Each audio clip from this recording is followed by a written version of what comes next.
তো প্রথমে সকলকে জানাই হ্যাপি হোলি। আজকের দিনটা ছিল 23 মার্চ, মানে বসন্ত উৎসব। আমাদের মতো নৃত্যশিল্পীদের জন্য এই দোলটা কিন্তু একটু আলাদা। আজকের দিনে আমাদের মাথায় শুধু একটাই বড় টেনশন থাকে যে আমরা কতক্ষণে রেডি হয়ে পৌঁছাতে পারবো। আজ আমাদের বসন্ত উৎসব উপলক্ষে কাটোয়ার কেডিআইয়ের মাঠে প্রোগ্রাম ছিল। তখন ঘড়ির কাঁটায় বাজে প্রায় 4:30, আর আমি ঘুম থেকে উঠেই কিন্তু বসে পড়েছিলাম রেডি হতে। অন্য দিনে চাইতে এবারের আমাদের লুকটার ড্রেস আপটা কিন্তু অনেকটাই ইউনিক। আমার তো বেশ ভালো লেগেছে। রেডি হওয়ার পর মা দিল ব্রেড খেতে, যেহেতু অনেকটাই সকাল সকাল বেরোতে হচ্ছে আমাদের। তারপরে মোস্ট ইম্পর্টেন্ট পার্ট, হাতে পায়ে আলতা পরে আমরা বেরিয়ে পড়লাম রাস্তায় টোটোর জন্য। তারপরে আমাদের টোটো চলে আসে, দেন আমরা সবাই মিলে কিন্তু চলে গেলাম আমাদের ডেস্টিনেশন কাটোয়ার কেডিআই মাঠে। আমাদেরকে টাইম দেওয়া হয়েছিল 6:30-টার মধ্যে ঢুকতে হবে, কিন্তু আমাদের যেতে যেতে 7টা বেজে গেছিল। এখানে এসে দেখছি এখনো কিন্তু বেশি লোক আসেনি, তবে সময়ের সাথে সাথে পুরো মাঠ ভরে যাবে। ভিতরে আসার পর আমরা আগে সবার প্রথম দিদির সাথে দেখা করলাম। আজকে এই লুকে আমাদের সবাইকে কেমন লাগছে অবশ্যই কিন্তু তোমরা কমেন্ট করে জানাও। তো দেখতে দেখতে এদিকে অনুষ্ঠানও কিন্তু শুরু হয়ে গেছিল, আর ভীষণ সুন্দর লাগছিল দেখতে।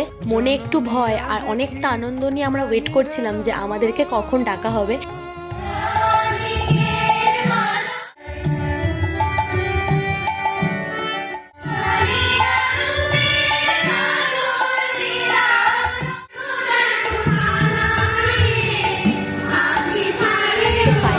আমাদের প্রোগ্রাম কমপ্লিট করলাম, দেন ওখান থেকে দেওয়া হয়েছিল আমাদেরকে একটা আইসক্রিম। তো আজকে এই হোলির দিনটা তো আমার বেশ ভালো কাটলো। তোমরা কে কিভাবে হোলি কাটালে সেটা অবশ্যই কমেন্ট করে জানিও। ব্লগটা ভালো লেগে থাকলে চ্যানেলটা সাবস্ক্রাইব করে নিও। বাই।